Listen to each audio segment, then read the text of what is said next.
Hello guys, तो हम पहुंच चुके हैं ऋषिकेश के आईडीपीएल बाज़ार में और बहुत ज़्यादा भीड़ यहाँ पे होने वाली है। हर मिनट के साथ यहाँ पे भीड़ बढ़ती जा रही है। तो गाइस हम पहुंच चुके हैं आईडीपीएल में। टाइम से पहले हम पहुंच चुके हैं ताकि छीड़ में अपना अच्छा सामान देख सके। और ये हमारा भाई गाइस। रोम रोम भाइयों, सिस्टम पार देंगे। चाल है किस टाइम से लगाई है दुकान?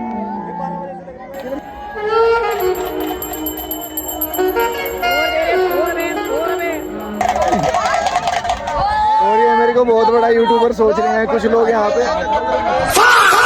पहचाना मुझे? क्या हाल है भाई? कितने बजे जा रहे हैं? और मार्केट में भीड़ बढ़ती हुई अंकल जी भी आ गए।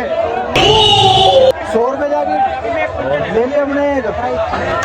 आइए आइए आइए, हमारी सेल पाइए।